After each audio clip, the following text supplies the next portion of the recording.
Welcome to Early Childhood Innovation. Today we're going to be discussing sustainability and creative ways to reuse materials that you may already have at home or at the center, and to really get children engaged in learning about the topic of sustainability. So we'd invite you to hit subscribe as well as the bell icon so that you'll be notified every time we post a new video and keep you up to date.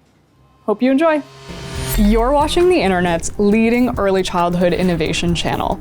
Each week, we release new videos spotlighting innovation in preschools, kindergartens, and early childhood centers from all over the world. So we've seen a lot today about sustainability, how the children are using bottles they've brought in from home to recycle and plant. I'm curious if you can tell me how you first introduced the concept to the children about sustainability. Well, in a lot of ways, the children introduced the concept. For us, it is all about really responding to what the children are interested in, what they're asking questions about, what they are curious about in terms of making sense of their world and how the world connects. And so I would say, rather than us introducing the concept to them, the one thing that we are really committed to is to growing out of the interest and the inquisitive nature of children. I do believe that children are naturally born creative beings, and I'm sad that often the imagination gets knocked out of us somewhere along the way. So we have this amazing environment in which to just foster the imagination, curiosity, and creativity. And out of that, you then bring in the concepts. So, well, how can we do this? And what's a way we can do this that's going to look after ourselves, others, and our future world? I think there has been such a push and a focus both in home and in centre around sustainability. And a big thing for us was the single-use plastic bag change in New Zealand. And so for us, how do we respond to that? We've made these cool little dry bags, and then how can we reuse things and be sustainable, like the bee wrap rather than glad wrap? So in the conversations and the questioning and following the interest of what the children are provoking, then the teachers in turn provide extra provocations for them to help make sense of their world, how to research and find out to answer some of their questions, that we become the lead learner in the environment essentially of, wow, that's really, I don't know, how shall we find that out? The question that came from why do bees dance and wiggle their bottoms, brought out a whole amazing amount of learning. And I was reading a learning story just recently that, in the picture is all these little bottoms as you're looking towards the garden, and they were all just lying looking at the plants that were growing. I mean, you can't help but being inspired yourself as a teacher because of their natural enthusiasm for what they're doing, and the concepts come. You provide the language that identifies the manaakitanga or the commitment to sustainability or the idea of preferring others and what that looks like, and we could go on and on. But I do think the Centre 2 is home and sustainability, the talk around it at home really does feed into the Centre 2. So I think it's an awareness that's happening across the board, and so it's great to be able to build that connection between what they're learning here and what they're doing at home. Yes, because in a lot of ways this is quite a new subdivision or new area of Tauranga, and so there has been quite a focus on the environment and the commitment to having beautiful areas where recreation and planting and community have come together to plant trees and have a lovely lake to walk around. And so it's something that we're really privileged to have a beautiful environment to look after. It seems you've touched on this maybe in your brilliant answer thus far, but I'm wondering if you can provide some thoughts on how you believe Above and Beyond is innovative in sustainability. How are you doing things differently, maybe to other centers that you've been exposed to in your teachings of sustainability? That's in some ways a hard question to answer, because you get so embedded in what you're doing and committed to the environment that you are fostering. You don't at times have the opportunity or poke your head up in terms of what is happening in other centres. For us, I think it would be fair to say that we live it, and we've got some really lovely young beginning teachers who are, they will not buy coffee in a takeaway cup, and just the modelling first of our own commitment to recycling and to how we can keep our environment clean and pure and not cluttered, and even the simple things of tidying up after ourselves. It's really hard for young children to understand the concept that we've made this mess and now we're responsible to clean it up before we move on to something else. And it's sometimes quite a tension for early childhood educators to know the balance between how do you do the tidying up so the learning still stays, but actually that's part of our responsibility and learning how to function and contribute into society. How are we innovative? I would say that we are committed to a really authentic environment, one that is focusing on our natural responsibility to care for our environment, each other, and therefore that in a lot of ways just guides what we're thinking, how we problem solve, how are we going to do this in a way that models our commitment to sustainability, our commitment to caring, and the kindness to ourselves, to each other, to creation. All is just embedded, and I think that's where we're really, really fortunate that we've got a great team of teachers that think that way, and we're trying to say, well, how can we sustainably do this? And you've got brave, young, passionate teachers who believe in the cause, and so they're using an iron with children. Often that can be a bit of a risk, and some teachers don't want to attempt it, but they're really all hands in and do this. So I think that their passion helps you to push the boundaries of what you can do. And I think that is something that as a professional myself, I worry for our next generation, that we have become so conscious of safety and the health and safety laws and risk assessment that sometimes we actually can rob the creativity, the imagination, and the managed risk for children. And so, again, for my staff, we want to go to Marshall's Animal Farm to see animals in real life.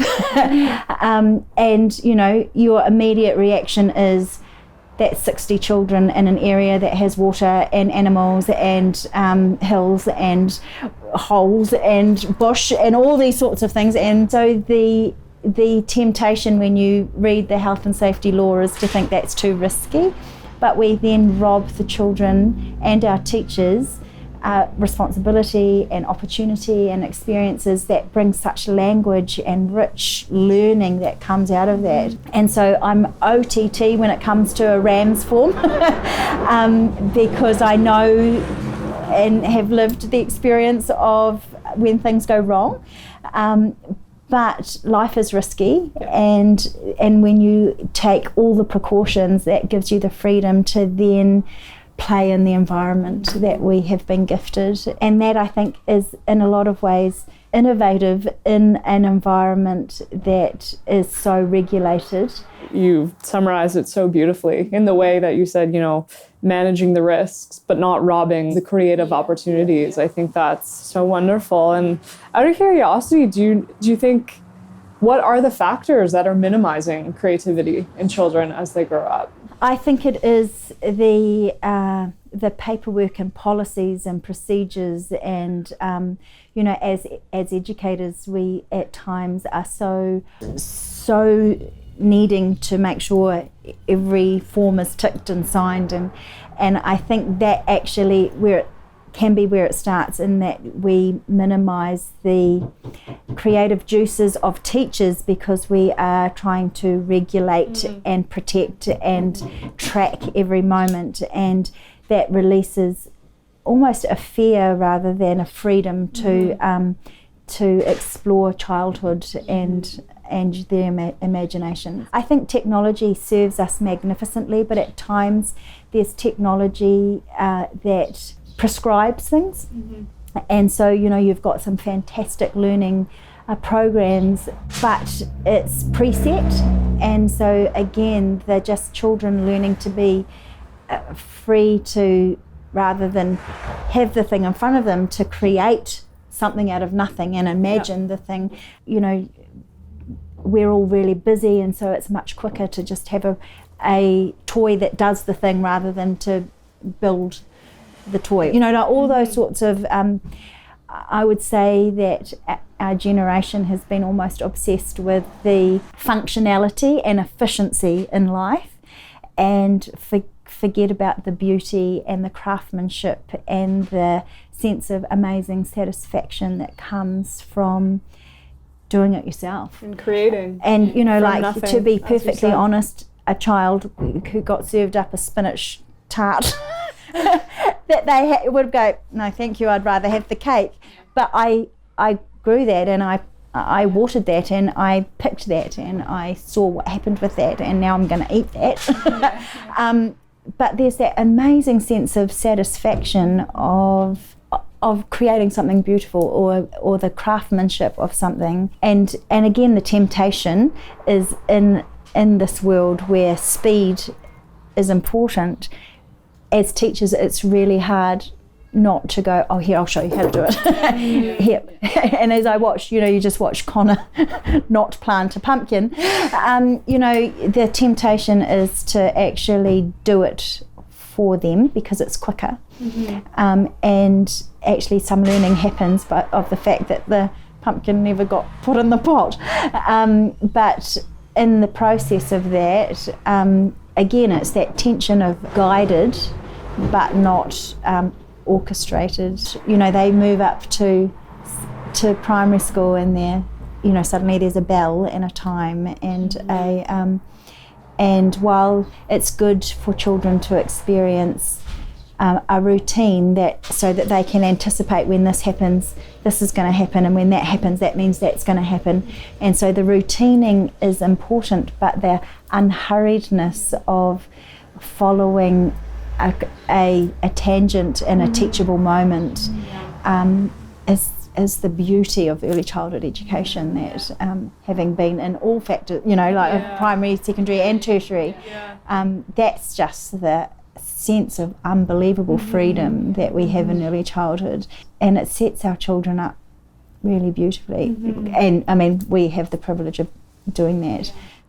Again, the beauty of a team like we have is that the teachers, just like the teachers allow the children to take the lead in their learning, each room team have their own systems and different moments in which they have these routines that enable children to feel safe.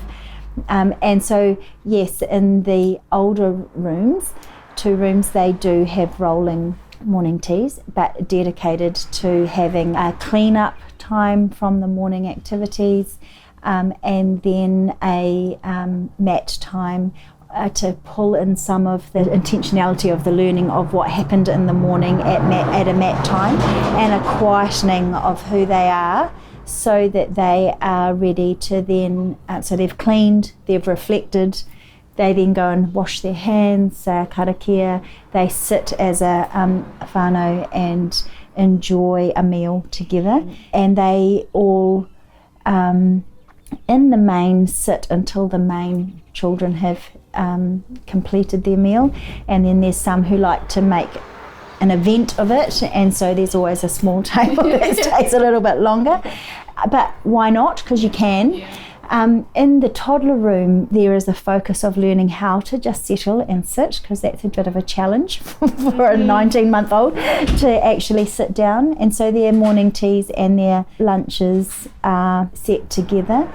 But after lunch, again, there's calming music, and the children are given, their bottles and read to, and all of the children are calmed in a calm space to just have quiet conversation, reading books, doing gentle, quiet play. The outside area is shut off. And so they're getting themselves in the mindset of it's time to rest. And there are a couple of children in that room that don't have an afternoon sleep, but they still have a rest time of just, because again, I think creativity and using of your imagination and learning and making connections and understandings is exhausting. And I think that's another, to come back to your previous question, another thing that we have to be careful as a nation, that we don't busy our children up, that they lose the art of just sitting quietly and just being able to be okay with stillness and not being entertained, but just to think and reflect and consider and to put connections in their brains of what's going on. And we actually need to teach them how to do that, because I don't think it's a natural skill. But, in our busy world, unless we help them to find their quiet space and just the solitude to reflect, and the skills to reflect. So those routining things are embedded within the day, which gives a lovely contrast of letting them go and to lead the learning alongside the natural skills that they need to function in a sustainable way themselves as humans. Well, I wanted to thank both of you for the amazing tour of the space. I personally learned a lot. Honestly, I'm inspired, and I thank you for all the initiatives you're sharing on sustainability. Really value it. Well, that's it. We've run out of time for this week. I really enjoyed that episode, learning so much about sustainability and structure. It even encouraged me to take some moments to think, reflect, and find some quiet time for myself, just as Cathryn had encouraged for the children. So if you're liking our content, go ahead and hit the thumbs up to support our channel. We'll see you next week for another video in early childhood innovation. Take care, and remember that everyone's an innovator.